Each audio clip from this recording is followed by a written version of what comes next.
आपका स्वागत है आपके अपने YouTube चैनल महाअध्ययन में। वीडियो को लाइक करें और चैनल को अगर सब्सक्राइब नहीं किया है तो सब्सक्राइब करें। आज हम करने जा रहे हैं हमारी 7वीं कक्षा की सामाजिक विज्ञान के भूगोल की वर्कशीट नंबर 3 और आज की तारीख है 25 सितंबर। हम पिछली बार जो वर्कशीट कर रहे थे उसी वर्कशीट को हम आगे आज बढ़ा रहे हैं। हमारी वर्कशीट का टॉपिक है पर्यावरण और इसी के बारे में हम पिछली बार भी बात कर रहे थे। इस चित्र को देखकर आपको याद आ जाएगा कि हमने पिछली बार क्या क्या किया था। ये चित्र वही है जो हमने पिछली बार भी देखा था। देखो, जलमंडल, वायुमंडल और ये स्थल मंडल। जिस जगह पर ये तीनों मिल जाते हैं केवल उसी जगह पर जीवन संभव हो पाता है, क्योंकि किसी भी जीव को या किसी भी प्राणी को जीवित रहने के लिए हवा तो चाहिए। सांस नहीं मिलेगी तो वह जीवित कैसे रहेगा। ठीक, उसके बाद स्थल मंडल, स्थल भी चाहिए और जल भी चाहिए। पीने के लिए पानी चाहिए।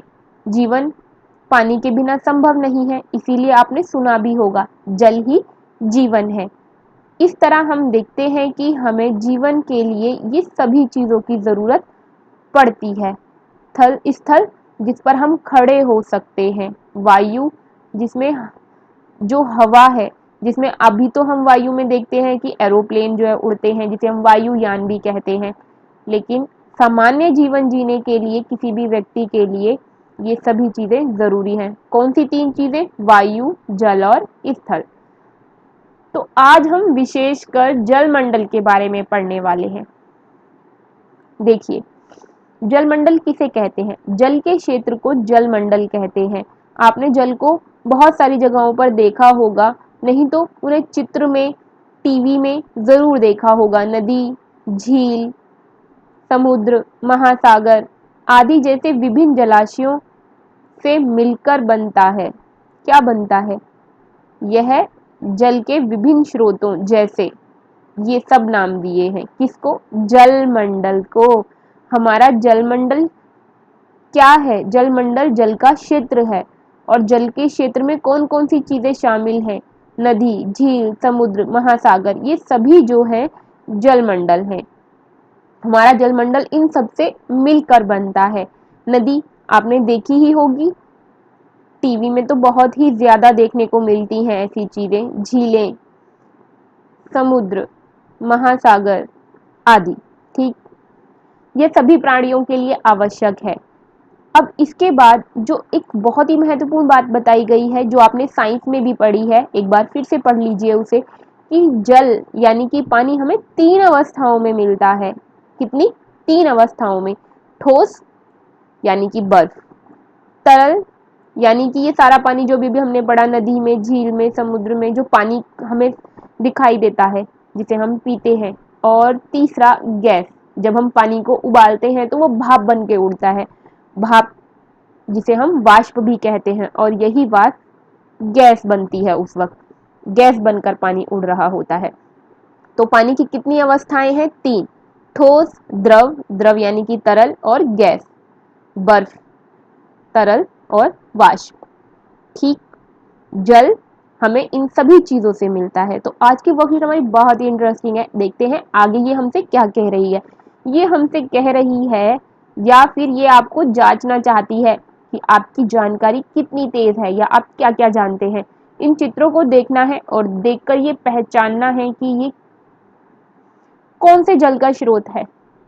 देखो, जब हम इस पहले चित्र को देखते हैं तो ध्यान से देखने पर आपको दिखाई देगा कि पीछे पहाड़ हैं और पहाड़ पर बर्फ जमी हुई है, और आगे ये पेड़ हैं जिन पेड़ों पर बर्फ जम गई है, जिसकी वजह से ये ऐसे ऐसे दिखाई दे रहे हैं। तो हमारा इसका उत्तर क्या है? पर्वत। पर्वतों पर, ये पर्वत ऊपर लिखा है, इसे पर्वतों पर कर लीजिएगा। पर्वतों, यहाँ पर ओ की मात्रा आएगी, अंक की बिंदी आएगी और ये ऊ हटा दीजिएगा। ये पर्वतों पर जमी हुई बर्फ पानी का स्रोत है। फिर इन्होंने कहा ये कौन सा चित्र है? तो आपको देखकर ही पता चल रहा है कि ये समुद्र में उठती हुई लहरें हैं, जो आपने अक्सर टीवी में देखा होगा। तो ये है हमारी सागर में उठती हुई पानी की लहरें। अब इन्होंने पूछा है तो फिर बताओ ये वाला कौन सा चित्र है, तो देखकर हमें पता ही चल रहा है कि जिस जगह पर पानी रुका हुआ होता है उसमें ना पानी कहीं से आता हुआ दिखाई दे रहा है ना कहीं जाता हुआ दिखाई दे रहा है, पानी ठहरा हुआ है, तो वो होता है हमारा तालाब। आगे बढ़े, ये है हमारी वर्कशीट का अगला चित्र। तो ये क्या है, आपको देखकर ही पता चल रहा है, ये तो नदी है।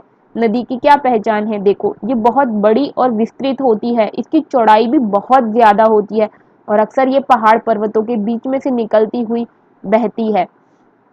तो इसके आसपास पड़े हुए ये पत्थर हमें दिखा रहे हैं, ये पर्वत जो बने हुए हैं ये हमें बता रहे हैं कि ये है हमारी नदी। और उसके बाद अगला चित्र देखकर पता ही चल रहा है कि ये झरना है।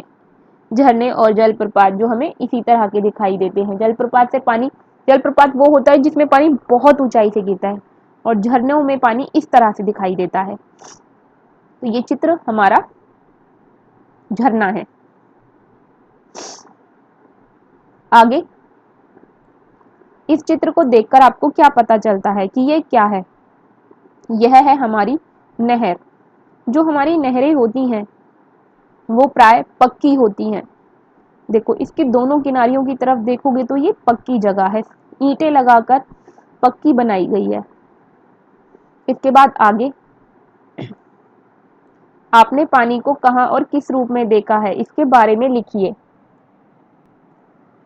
हम हमारी वर्कशीट में अब तक पढ़ चुके हैं कि हमने पानी को कहां कहां देखा और किस किस रूप में देखा। तो पानी को 3 रूपों में देखा जाता है, ठोस, द्रव, गैस। कहां कहां देखा जाता है, तो हमने इतने सारे नाम अभी तुरंत ही तो ऊपर लिखे हैं, 1 2 3 4 5 6। तो चलिए उत्तर लिखते हैं। ये रहा उत्तर, पानी की बूंदें भी हमने यहाँ पर लिख दी हैं और ये आपका पूरा उत्तर है। हमने पानी को बारिश की बूंदों, तरल रूप में यानी कि बर्फ यानी कि ठोस रूप, और उबलते हुए पानी में गैस के रूप में देखा है। हमने पानी को तालाब में, नदी में हैंडपंप से निकलते हुए भी देखा है। आगे चलते हैं, आपको कैसा लगता है कि